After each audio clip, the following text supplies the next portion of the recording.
So good to see you. So Jenny is in LA currently, and usually if she's not traveling for shoots. So today we're gonna speak with her and Hillary Rogers, who is MD slash EP, so executive producer at Pulse Films US, commercials and branded division.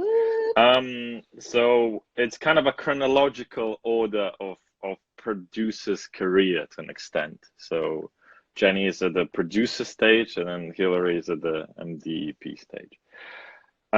Jenny, we've met. Edgar. We've met. What is it? 3 years ago in 3 years Brazil. ago. It was just our anniversary. Yeah, on a job we can't name, which Yeah. kind of spun many amazing friendships, and more shoots from there. So obviously met Jed and John there and yourself. Yeah, there's all sorts of history, amazing history. Yeah. Good times. Great. Listen, I want to ask you, how many years do you think it takes to become a good producer? Any day now. No, I'm just kidding. No, I think it takes a while. From when I moved to LA and then like really focused on my career and really doing that, it took me about 8 years. I do think it's like super important to be a good producer, to do all the steps to like work your way up and like pay your dues. I know it's a pain in the ass, but like I came into Talk me through the steps, like an average. Obviously, your career is quite special. We're going to speak about that separately. But like an average before becoming like calling yourself producer at Pulse Films. What does that mean? What steps you should take? So just very quickly, it's PA. I'll explain more, but it's you start as a production assistant, then you move up to a production coordinator, and then you move up to a production manager, and then you become a producer. So and basically with every step, is it higher responsibility and sort of higher pay then as well? It is higher pay, higher responsibility, all of that fun stuff. Would you say it's more workload, like the higher you go? Was workload sort of similar, but it's just responsibilities different. are It's massive. just different workload, you know. It's but yeah, it is more workload, it's a lot more responsibility the more you go up. And I will say the highest level is like, you know, being a producer, you're in charge of everything and everyone. You have to think about everything and everyone.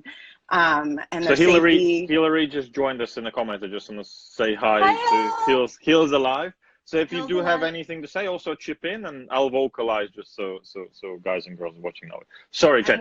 I'm warming you guys up for Hillary. Yeah, like an opening act. Yeah. Yeah.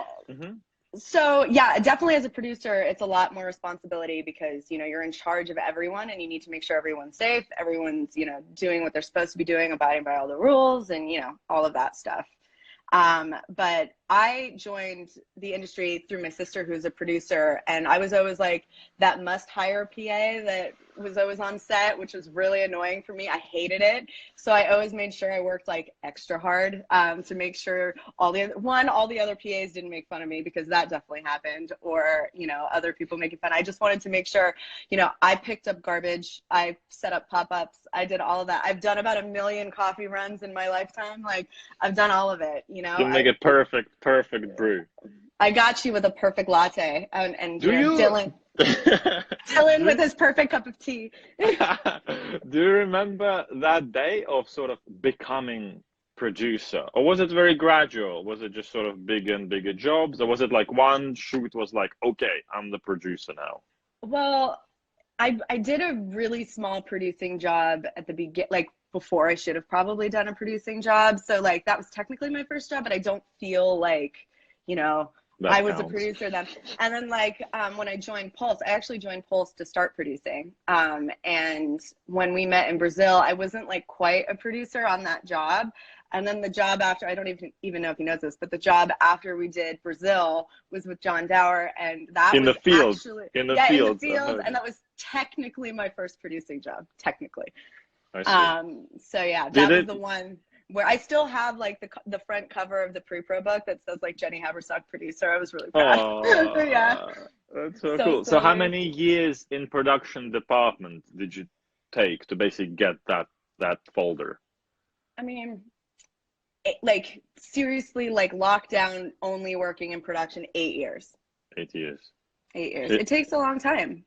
Hillary Oh, saying she thanks. nailed it in the Thank tulip you. field because you Thanks. both did it, right? I saw a picture of you two She in just the film. came. She just came with. Uh, Listen, Yeah. talk me through because you have very unusual start for a producer to some extent because you were PA to quite big DPs, right? For a few years. Well, I'll get to that. But yeah, I got in the industry with my sister, so I started at 14. That's like I was on my first set at 14, and I organized, like when casting books were still Polaroids, like I organized those books.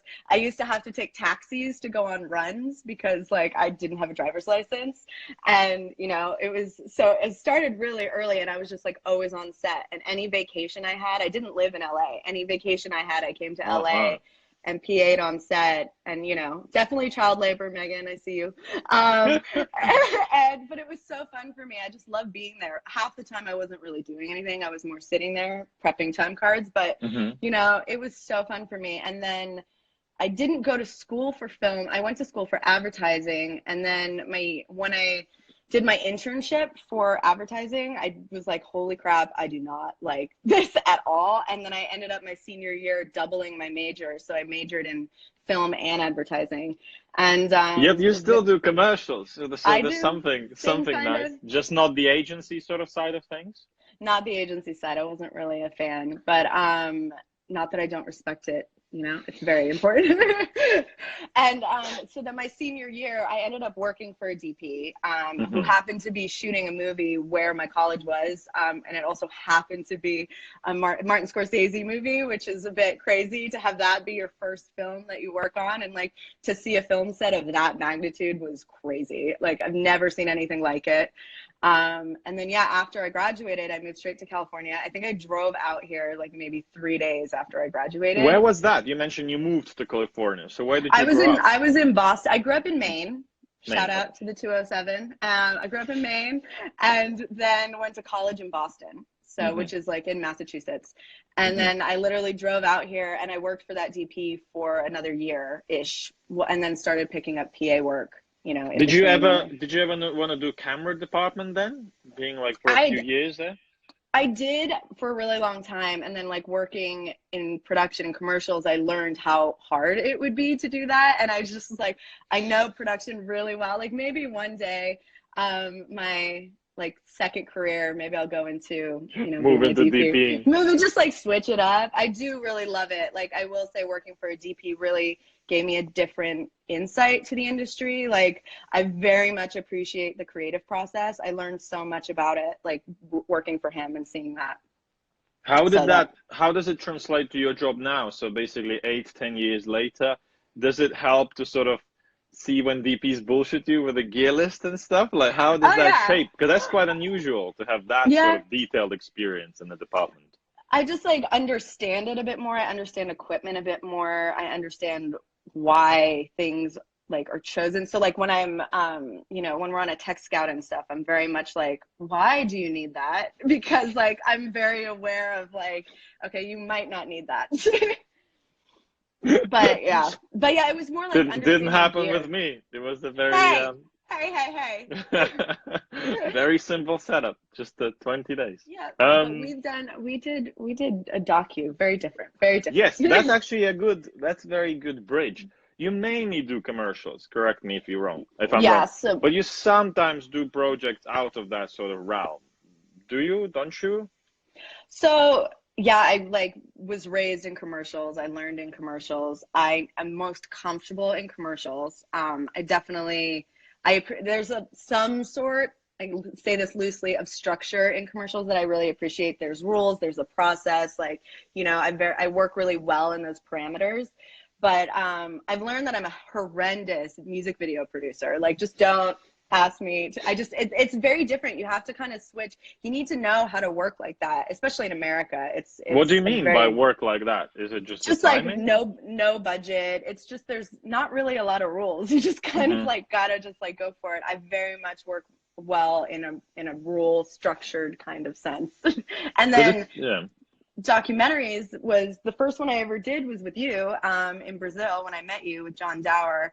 And I know there's absolutely nothing glamorous about a documentary, but there's something about documentaries that I just really love and appreciate. And especially watching somebody like John Dower direct and Interview. like, yeah, interview. There's like a special art to that, and he's really great at it. I gotta say, I vividly watch. remember first time I was with him in a room. That was actually in Brazil, and Yeah, he started interviewing. I had to like pick my head from the viewfinder and just like look at him. The way he like asks and does the questions is something. it's It's an like, art. wow, I've never seen anyone do it like that. It's like an Hmm. interesting way to do it. Yeah.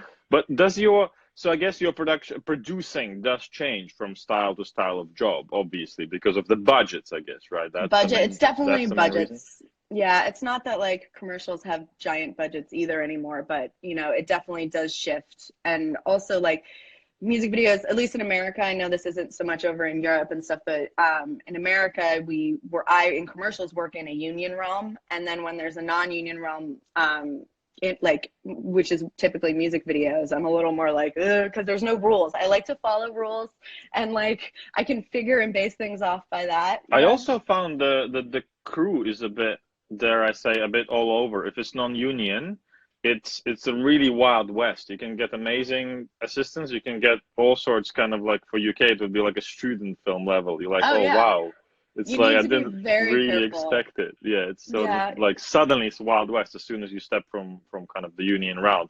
But does it mean what's the legality of this of it? You meant to sort of only work in the union realm, or you can as a producer go between, or is I it can just go. I can go okay? back and forth. I can do whatever. It doesn't So you matter. don't But like, necessarily stuck to just certain sort of level if you want to do a cheeky little commercial. I love a little cheeky commercial. Listen, I want to ask you regards the, because obviously you can observe and directors change as well, right? You Hmm. kind of follow some of them for years, some of them become friends and colleagues. In the realm of work you do, what's the way director grows? Is it from smaller budget commercials then to kind of union and upwards kind of budget commercials, or do they come from music video? What's the typical route? It really just depends. Like Ryan Booth like did a documentary and we found him through that. And then there's other people that we find through music videos. It really varies on who the person is. And yeah, if they're non-union, we typically start on like smaller non-union projects, branded, and you kind of like work your way up. You start to like you get coached kind of, especially at Pulse. Like they're really good with coaching directors and like building them up to the bigger Do commercials. they sit them all down in sort of rows of tables and be like, And then there's a here's your teacher camera? pointing. Yeah, Yeah, yeah, yeah. exactly. Yeah, Here's out of focus shot. yeah, Brilliant. exactly. But for example, you mentioned sort of you found, like you mentioned Ryan here, you found Ryan for Doc. Is it you have like a set of scouts doing it, or is it someone suggesting you It's directors? What's all the it's all process? by chance. It's just somebody finding like Ryan, I think, was found by our old creative director, Davey Spence, and he just happened to see his documentary and then really liked his work and then kind of reached out to Ryan and then, kept like folding him into projects that we were working Hmm. with at Pulse. So it really, it depends. There's not like one person searching out there. It's like we follow people's careers, we follow people's work, we see who people are talking about. And I want to talk to you about the kind of the different traits good and bad directors maybe have. I'm intrigued, not obviously just about the good, but I'm also intrigued why sometimes, say, a person does a good, say, spec commercial or music video, whatever, it goes viral, you notice it, and you go for a meeting, Paul starts to kind of look after her or his like work, but then they don't really get signed. They don't get to that level of being signed. Can you talk me through what usually happens in that year or two? What is Paul's, be it you or Hillary or someone else, not seeing in their work to get to the roster? I mean, it really just depends. So I'm not the best person to talk. This is more of a Hillary world, but from what I've seen, it's more like you take that year, you do like an off roster situation where you take that year to like build up the reel, build up the the work that they're doing Hmm. to see and like teach them how to like make a treatment, how to do agency calls. There's an art to talking to agencies. There's an art to selling your ideas. Like you all need to. You're not going to know it right off the bat. It's definitely something that you need to learn. So yeah, I don't think we've ever had a situation from what I've seen that we've had like an off-roster director that we didn't sign for the most Hmm. part. Like there's like, we have a ton of off-roster directors that just kind of don't want to be signed because they just want to, you know, have the freedom to do all sorts of things. So there's that aspect of it. But again, like I'll let Hillary more speak to that because it's not Yeah. really my So for wheelhouse. those who joined us, this is Jenny, and then Hillary is going to join us kind of about halfway through the hour mark, just to kind of swap. Unfortunately, if Instagram is listening, can we please have three people chat? So otherwise, this is how we're going to do for now. As a producer, you are, well, production manager mainly, I guess, but you also deal with HOD's agents. For example, you would call my agent or other DPs or production designers agents. What's the process there, and what is your relationship, and maybe what can be improved in that relationship and communication? Well, I guess the process would be either directors tell me who they want to work with and I just reach out to them, or especially now in cases of COVID, like I've been pulling a lot of people just based on where they are.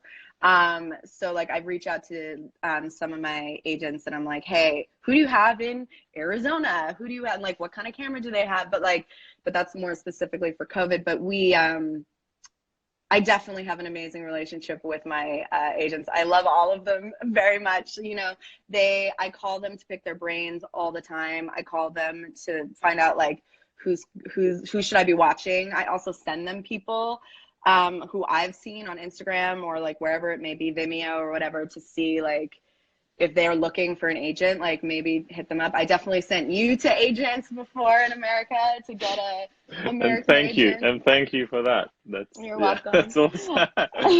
But so what's the like? Is there issues, for example, if you compare American agents? Because I know, obviously, from meeting some and European agents, the attitudes are slightly different. You know, there's American ways maybe to commercials and filmmaking, and there's slightly more European ways to dealing.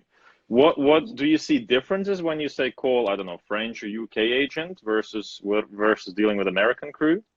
It's tricky just because most of the DPs and HODs that I work with have agents and reps in the Of US. course. And then if I'm in a country, and I typically like bring those people to the countries I'm shooting in.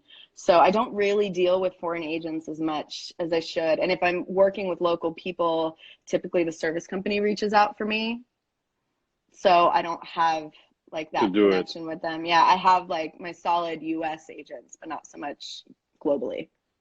Makes sense. Yeah. Talk me a little bit about shooting abroad generally, because I'm sure younger producers who sort of don't even imagine yet. I remember myself, you know, some years when starting back, like dreaming, okay, this is gonna be like a cool job. One day I get to travel. Now I sometimes can catch myself thinking, fuck, I wish to just stop traveling for a bit just to get my like health and balance. So we all kind of understand when you sort of make it to a certain level, you are kind of shipped all over doing different jobs. What's that process for the production department like? So shooting in Ukraine or shooting in Paris. Well, I bid all the jobs that I produce. So I work with the service companies well before I'm even on the ground there. And Can you like explain depend that process a little bit for those who kind of maybe a bit younger, the bidding process? bidding process. So basically when we get a project in for a director writes a treatment for their scripts, and basically how he would shoot it or he or she would shoot it. And then I put that script and treatment and vision into a numerical form, into money, and like figure out a production strategy. Like, how are we going to shoot it? Like, how are we going to shoot 16 scenes in 2 days? You know, that kind of thing. So it's a lot of just like planning it out. So we have partner service companies that we as Pulse work with all the time. Like, I mean, obviously if an American job goes to the UK, we use Pulse UK to service the job. But like, I work in Mexico City all the time. I work in South Africa and, you know, all of these amazing places. And I have such incredible partners there that are truly like family. Like, we've gone through the trenches together, whether it's like first starting out with the bidding to just get the damn job, or, you know, if it's like once we're there, like figuring it out and like, you know, working and rolling together. I love all of our service companies. I cannot say enough good things about all of them that we work with. And it's normal, right? For say when a job comes in, you sort of check with several countries. You can be checking how much it would cost to shoot there.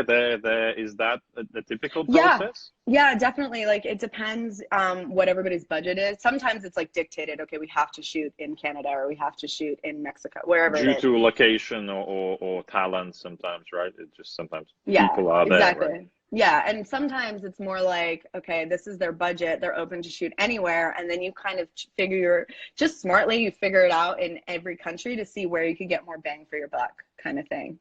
And like where numbers are kind of like, shaking What out to what be. what is the bang? Like what is that extra stuff that you can get not shooting, say, in UK or US? Is it more interesting locations? Is it bigger crews for the No, same it's money? it's generally just like crew cost, production costs, gear costs. Like I know that I can get a lot for a little in Mexico. Like I know I can, go a lot further in South Africa with money. It all comes down to like just being cheaper and yeah, and time. Shooting time Yeah, pays. So Hillary is saying shooting time. So instead of shooting like 2 days, you would shoot 3 or 4 yeah, and like so some, on, right? yeah, here, like in America specifically, it's expensive to shoot here, and talent is also really expensive here. So another reason to go to foreign countries is because talent is cheaper. And can we But explain also, talent as well? So talent would be people on screen, yeah, basically, right? people on screen. So the on-camera principals, the like stars of our commercials. Who would you usually bring with you? Say if it's coming, the whole circus travels from US, who would fly in? We typically have a big old circus that comes with. Again, it depends on the budget. We do try to work with local people a lot because there are great local people. But typically it would be, director, producer, DP always, unless like we have a partner somewhere that we really love working with locally, production designer, and first AD, which is more of a US thing. I mean, no, you Mhm. have first ADs there, but yeah, we always bring a first AD as well. Interesting. So the Mhm. scheduling is sort of brought with the American ways of scheduling and Yes. keeping everyone in shape. Yes. We got to keep people in check.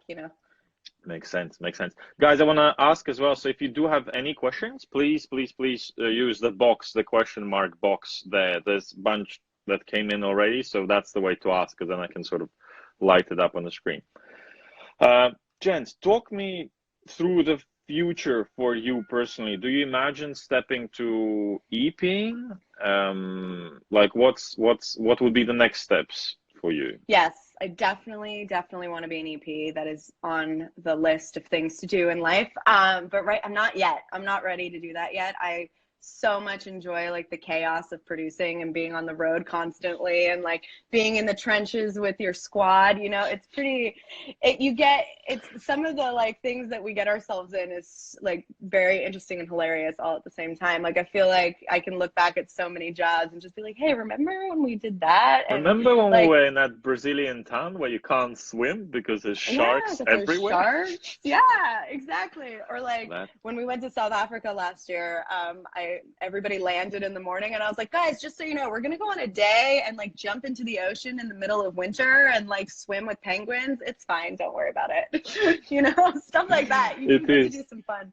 It And I is also pretty. really enjoy just like I want to produce more jobs globally. Like I find it so interesting just to see how every country works and like learning all the cultures, learning the different crew styles because everywhere is so different. Like you go to Mexico and you're like, why are there 700 people here? Like what do they all do? Just in There's catering, yeah. yeah, just in catering. But yeah, I'm not ready yet, but I will eventually be ready to EP. And I feel like, and this is gonna be really cheesy, but I've learned from the best, and I will say that single-handedly, Hillary has built the producer that I am today. So I feel like when I am Oh, ready to make that jump, I learned from one of the best people I know. So. oh, that's so cool. Also, really quick, I want to shout out to my mom and my dad. They're actually watching. That's So, like, so cute. hi. The whole family is here. The whole And family's and here. Paul's family I can see is also Pulse here is here waving. too. Talk about the life work balance. Because obviously, like as a DP, I'm sometimes kind of tired and losing my mind from what's going on in work. But as a producer, that's I think at least fivefold because you're bidding on one job, you're finishing another job, and you're usually sort of in the middle. of the job? Yeah, I mean, if you figure out the life work balance, let me know.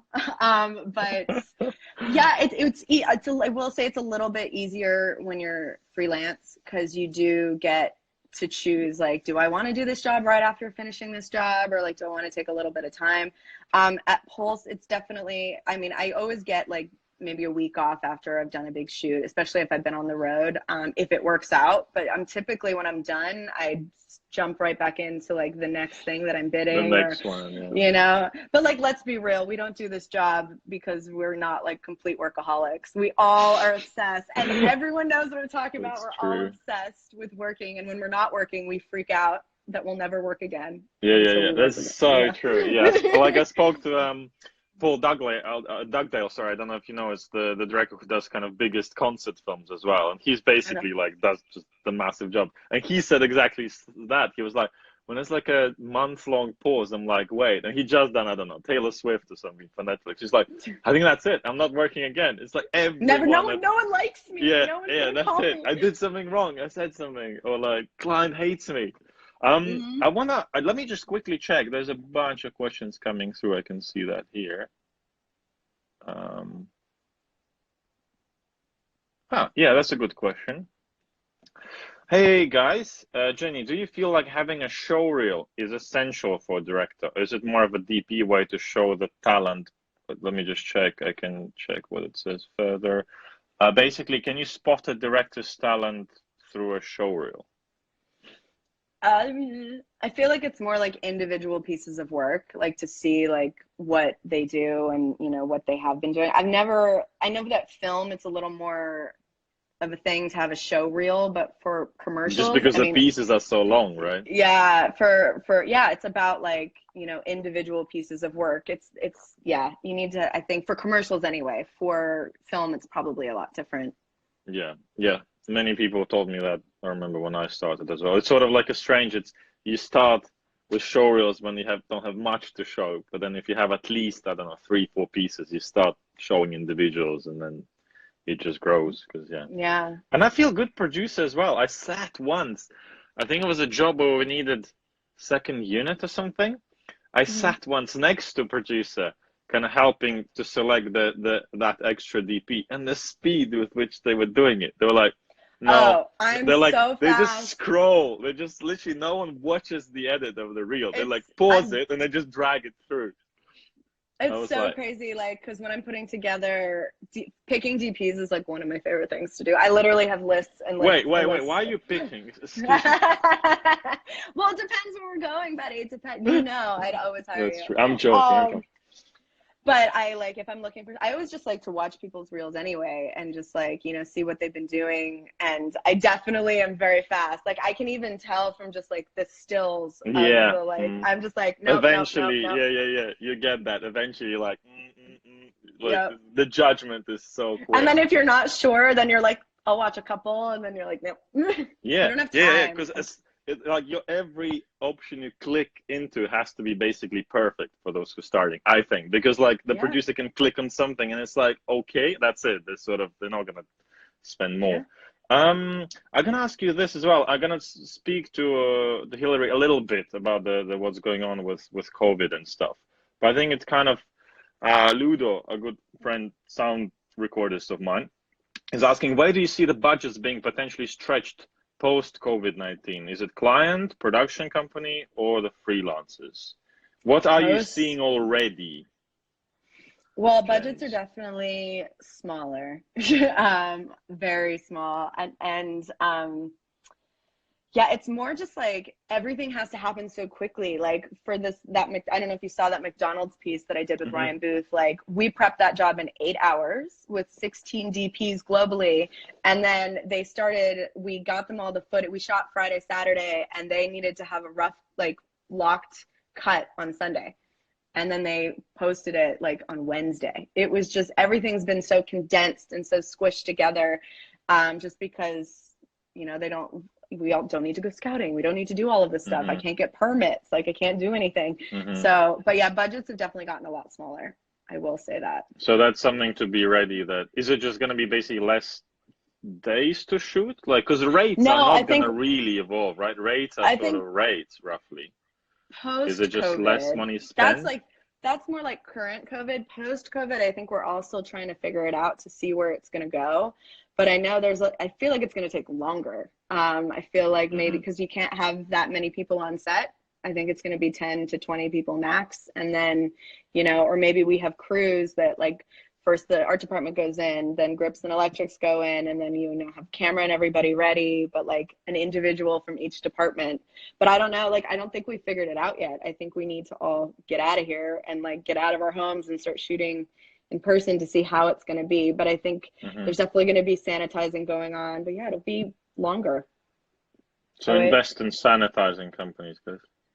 Oh, good Hillary's point, saying Hillary. it's also the state of economies around the world, and if companies have dollars to spend. Yeah, good point. I guess hence the budget's getting slashed, right? All the forecasting is so bad for Yeah.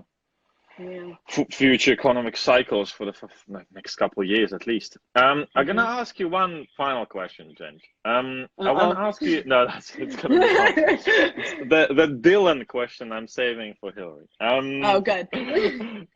I want to ask you, for those who are listening who maybe say, imagine yourself, they're like 19, 20 or something. There's some guys who just out of film school or even still in film school.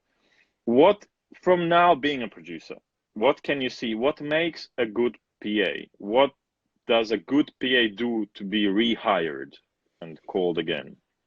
Good question. Having a good attitude. You don't like when you act like you know everything, it's the worst. Like I will not hire a PA that like acts like they know everything. You just have to have a hustle. Like you have to like don't stand around, like be proactive. Like garbage cans are full, empty them. Like lunch is coming up, where's it going, set it up. Help departments, like see, like introduce yourself to people, like make sure everyone on that set knows who you are and that you can help them. Just always be on the walkie, always answer your walkie. I know that all seems like so basic, but you'd be surprised how many people, like I'm like, hello, can I get a PA, hello. But yeah, you just gotta like have a good attitude, have a smile on your face. We're not gonna always ask you to do the most amazing task, but like do it with a smile. Do you think I wanted to go on the 7 million coffee runs that I went on? No, but I did it with a smile on my face. Be in a walkie, don't be lazy, Don't be basically. lazy, hustle. Awesome. Gents, thank you Okay, so much. So we're gonna thanks for connect having me. Hillary Rogers now. I'm gonna get And out of thank you here. so much, Jenny, for all the answers. Awesome. Of course. Love you. Bye. Love you, gents. Bye. Hillary, No problem. Hi, how are you? I'm So good good. to sort of see you again. We met once, I, Jenny I reminded know me. it's And been then ages. it Thanks for has. inviting me. Thank you, thank you. So I'm gonna introduce, it's Hillary Rogers. She's managing director, executive producer of Pulse Films US, commercials and branded division. That's That's us, or me. that's Yeah. that's amazing. Tell me, and those who are listening, so Jenny is basically younger you in the career sort of a scale. So what Yeah. does a managing director and slash executive producer as well do? What's your actual job? Yeah, it's there's a lot of things like everyone in production. It's like a giant bucket of things that you are responsible for. I would say that it has a lot to do with running how Pulse works in the United States in the ad game. So for me, it has a lot to do with building the relationships with our advertising agencies, making sure our directors are like talked about and seen, making sure our executive producers and our producers like Jenni and our freelancers are like top notch and really good at what they do and are well looked after. I think that's a big part of it is you want to make sure that your freelancers who are executing like everything you've promised are like happy to do so and feel like you're on their side and are going to make sure that it's done really well because they want to do it for you and Pulse and the director and And everything like that. how you know they're doing a good job? Is it from just years of experience? You can sort of notice when something is slipping. Yeah, it's a really good point. It depends on how much time you have to pay attention. And, honestly, it could be as simple as how many phone calls are you getting from your director, or your I line see. producer, I see. you know, or how many phone calls you're getting from your agency producer. You know, back when I was line producing and I was paired with a new director, I had no idea if I was doing a good job. And I talked to someone back in the home office and they were like, no, we think you're killing it because we haven't heard from the director once. And usually we hear from him like 12 times a day. So, and that's how you know you're doing a great job. That means that person feels well looked after and trusts you to have all the conversations. So Makes sense. I think that's so a now pretty good I guess indicator. you're not that often on set, right? So your job is mainly with Pulse, as in Pulse basically as the Yeah. office, basically running the whole show. Do you miss being on set? Do you miss that sort Oh, of hustle I and bustle do. Jenni mentioned? Totally. I miss the camaraderie. I mean, Mm. we have our own version of it in the office and it's definitely solid and tons of fun. But as Jenni was saying, like, I miss being in strange places with people and like just the bonding that inevitably happens when you're in a ridiculous situation and there's no way out of it except to like work through it together. So I miss that. I miss the immediacy of solving the problem, you know, and how quick your mind has to work when, you know, something goes horribly wrong and you have to explain it to somebody, you know, or come up with a solution to something you never expected. So, and I love traveling. Like I love being all over the world or all over the country. I love meeting all the people around the world and all over the country. That used to be one of my favorite things, was talking to people who aren't in our business and we're just lucky enough to be like dropped into their factory to film something or Yeah, you that's know. so true. The Yeah, having a camera on a shoulder gives you some weird kind of AAA pass everywhere. does. Any factory or any concert, you're sort of more or less around. Like it's a strange, Hmm. very hard to explain access, which Yeah. into the workings of anything, of anywhere in the world. I want to ask you as well regards the kind of the general trends these days with younger producers, or maybe not even producers still, sort of people in between the PA and producer. Do you feel there's a difference in the approach with younger people going up the kind of career ladder? Are they trying to get it all a bit too quick? What's your kind of observation? Well, I think it's, you know, it's one of those things that you gotta watch what you say, because the older people always say it about the younger people that like you haven't earned it yet, you know. But I do think that there's a distinct difference between the environment we're in right now and the environment that I joined the industry in at the very tail end of. And like as soon as digital filming became possible, like it dropped the bar of entry, like the barrier of Hmm. entry Hmm. into filming in a significant way. You know, it Why? used Can I pause you there? Why is that, do you think? Is it just because everyone because could try filming? Because not quality didn't really rise all of a sudden, it's right? It not was about just more quality. people filming. Yeah, it's less about quality and more about access, right? So when you think about it, like before you had to get your hands on film, you had to get your hands on money to develop and transfer that film.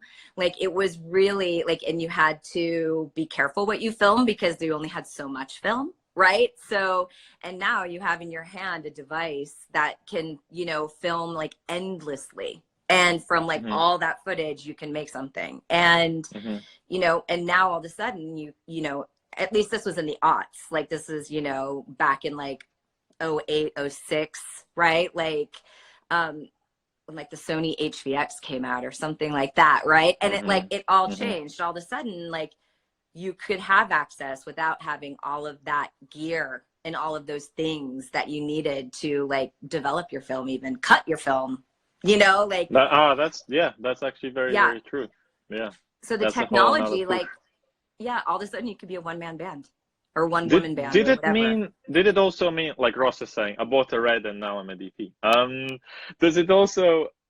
Did it Yeah. also mean there was a certain interesting new voices coming in? Maybe people who never could be able to afford to make a short or music video. Did you see influx of kind of people from maybe demographics or certain incomes which were never in the film before, and suddenly they can do it? Was there a certain Yeah. wave of I everyone think could it's do it like now? I think it's like everything that else that happened when the internet became accessible and social media was on the rise. Like all of a sudden you have access to not only like posting your point of view and sharing it with others, but then those others had the opportunity to see it. And that has like completely shifted, you know, who gets a say, who gets a voice. I mean, still it's not completely equal, but it's so much more diverse now, like what we get to see, and how we see it and where they're filming than it ever was, you know, when I was on the come up. You know, it's just a completely different world. And, you know, like what Ross said, like now that I own a red, I'm a DP, like, you know, that's funny and it's not true, but it's like, but you know, you can film your own content, but there's like so much more. You can be also a good DP. Yeah, exactly. Like, but there's so much more that goes owning into a red. Yeah. I mean, so Ross is a great DP. We both know it. Ross is joking. But there's like so much more that goes into DPing than just filming something, yeah, right? Owning like, a red. Yeah, you know, and it's true in advertising, it's true in film. Like you really have to listen to what people want and what they need and what they're looking for and act on it, which is very different than taking a camera and capturing your own vision, right? So it's a different way of doing things. It's a different process. And I guess that's something even younger directors don't really like, that doesn't click with them straight away, that they will be sitting as commercial directors probably through a bunch of meetings with agency, with client. And like Jenny mentioned, there's a special skill to learn how to win those battles. I guess, would you say not everyone they can be good director, but they can be quite bad negotiators sometimes? Yeah, look, everyone's got their strengths, you know, but I think like one of the interesting things is watching a director first dip into advertising, you know, because it is such a different world and there are so many opinions that are thrown your way. And yes, you're the director, but you're not in charge. Like it's like a committee thing, you know, and sometimes you're lucky and you get partnered with incredible creatives and a really brave client, and you can really make something together that's like better than any of you would have made by yourself. And that's the dream. And just to be clear, for younger guys and girls, creatives is the agency. So basically creative agency who helps, who comes up with ideas sometimes. And what's the role, like just to explain to those who want to maybe go into ads as directors, what's the role of director in all of that, in that committee? Right. What they bringing? Right. So the director takes something from a page and brings it out into the world and gets it onto film, right? Or onto a hard drive, right? So, you know, it's one thing to talk about it. And it's something else entirely to take someone's idea and actualize it. So I would say, you know, different directors work in different ways, but some of the best directors I've worked with are people who can take someone else's idea and verbalize it in a way that like each department understands, right? Because how you're talking to your production designer is going to be slightly different than how you're talking to your DP or your wardrobe designer, any of those things. So a director really needs to, not every director, but some directors really, you know, that's their strength, is they can like, they get it. They see what the agency is asking for, or the client, and they're able to take that and in the process of like, you know, partnering with other people, make it like real and and hopefully make it better. Yeah. Do you feel there's also a bit of an kind of ego reigning going on that producer has to do sometimes? Because obviously it's not gonna go director's way, even if 32 in the comments here saying they are in charge. They are in charge. But like, do you sometimes have to also play that manager role as producer to be like, let's kind of control it? Always.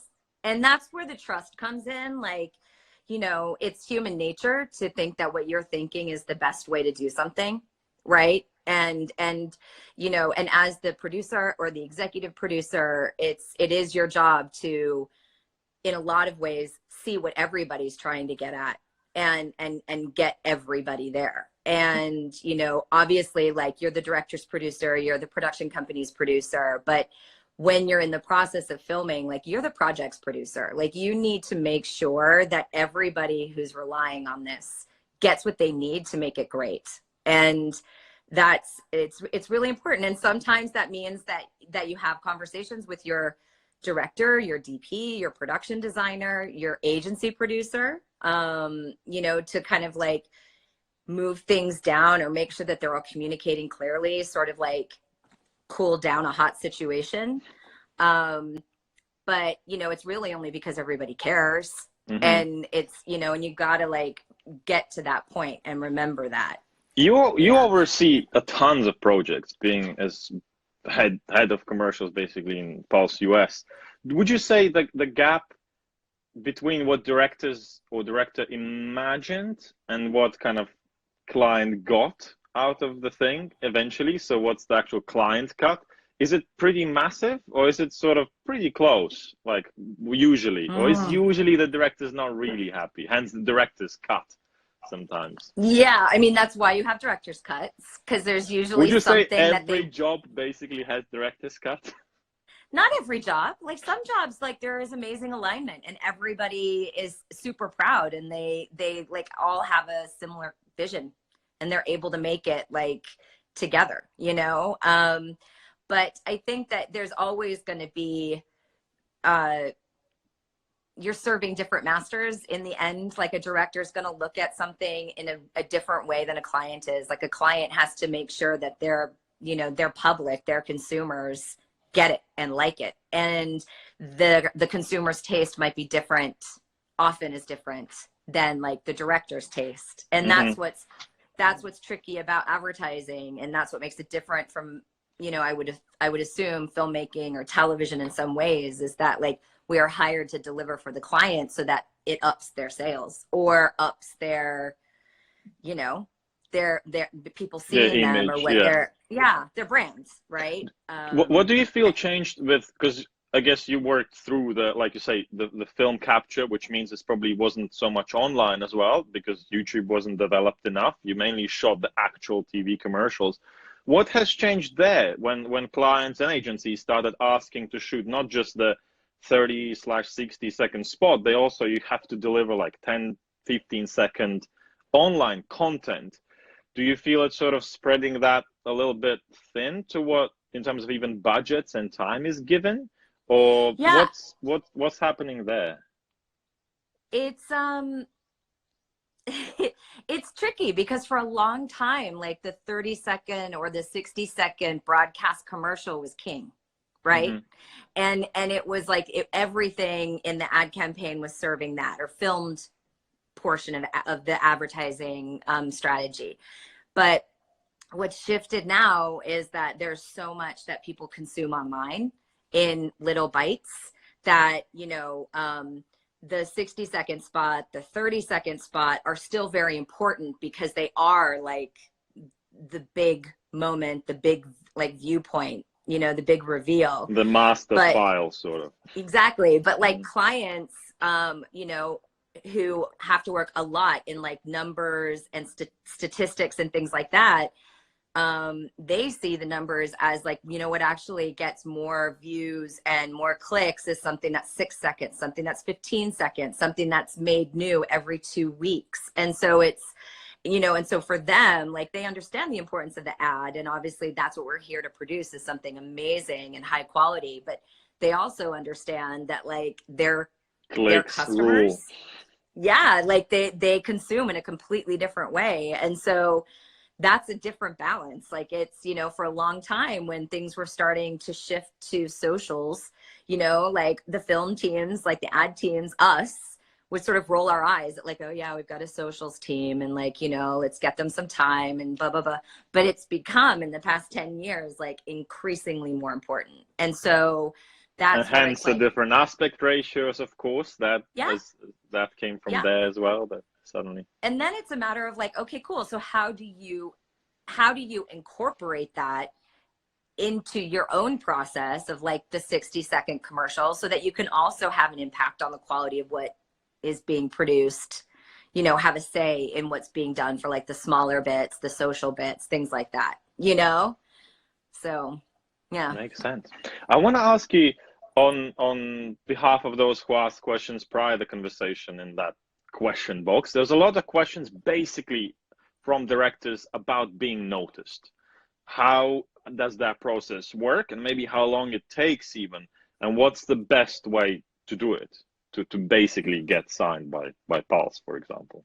Yeah. I mean, there's no formula. Like, I wish there was, you know, but just like lots of creative endeavors, it's really a matter of, you know, having your voice and like being unstoppable in that way. And, you know, for us, we rely a lot on people like Jenni, for instance, you know, who like, I don't know, just find, discover, consume, identify like new talent. And, you know, we do that too through, you know, our sales teams, or just like what we watch, going to Sundance, going to film festivals, seeing like, you know, smaller pieces of content that somebody's directed, and what you see in that, like, is there potential there?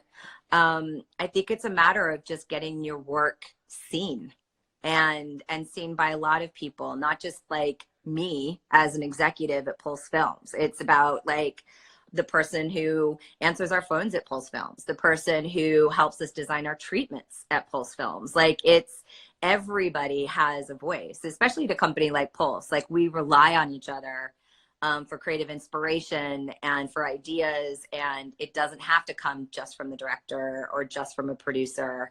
It comes from everyone. And so, you know, keeping that in mind, you know, that there are scouts everywhere, especially right now, you know, like everyone's on social media and going to film festivals, and, you know, you can be seen Would anywhere. you say, but I guess, yeah, the big kind of trait, like you mentioned, is the voice, right? It has to be something new, because there's no point signing what you have already, I guess, on the books. Yeah, something new, somebody who, you know, you always want to have younger voices coming in to like make sure that, you know, you don't have like you're always offering the same thing. But it's also, you know, the directors that we've been working with for the last like 15 years, like, they're like, nobody's looking to, you know, yeah, it's just like those guys get to like train or teach or like mentor younger filmmakers. And, you know, it's a real process. Like, you need young filmmakers, just like you need, you know, like elder statesman filmmakers. Like, it's a different, you know, like everybody offers something, and there's Would you a say, type of shoot. sorry. No, I was going to ask, would you say a director can be signed off one thing, or usually that means they're on a radar? They sort of will be looked at for a bit of time. I mean, in my world, that means you're on our radar, right? And, you know, and if there's like a project that's like, that would be like particularly well catered to that person and that one piece that I saw them do, then, you know, there's always a chance we might talk to them or ask them about it or ask them to participate. You know, but I think, like, I know Jenni touched on this, but a lot of what we do, especially if it's people who haven't been active in advertising or advertising on the level where we work, I think it's important to have them be a back pocket or an off roster option and put them through the process, like put them through the ringer. Like, do you like it? You know, do you find value in this? Like, are you interested in working in this particular part of the field? A lot of people love it because you make good money, you know, but you also get the opportunity to work with a lot of different types of crew, different types of toys, different places in the world. Like, advertising is a great way to learn quickly and experience things quickly, you know, because makes sense. And I guess see the results pretty quickly. Exactly. Yeah. Our turnaround time is super fast. And like, you Makes hire someone you've been wanting to work with, and that's great. You work with them on one job. Is it a disaster? Do you never want to work with that person again? Great. You never have to see them again after a week. Only 3 days. It's Only fine. 3 days. Yeah, exactly. And that's one of the really great things about ads, is that like you Makes- really can like play around, you know? Makes sense. Hillary, I'm gonna ask a question from Dylan, which was sent ahead. Oh no. And then I'm gonna take one more question from here. We have basically something like 6 minutes left because ladies are busy. We have exactly an hour. We're almost there.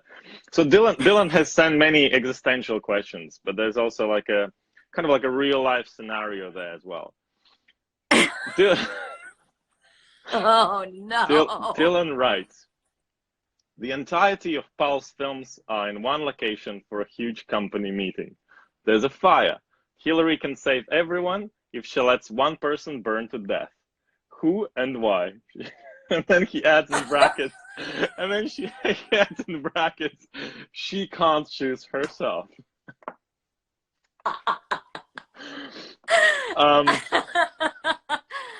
Oh, that's so, thanks, Dylan. Thanks for that. That's a great question. And you know me so well, you can't choose myself. Thanks, Dylan. So, I like how you're actually choosing. This is great. Yeah.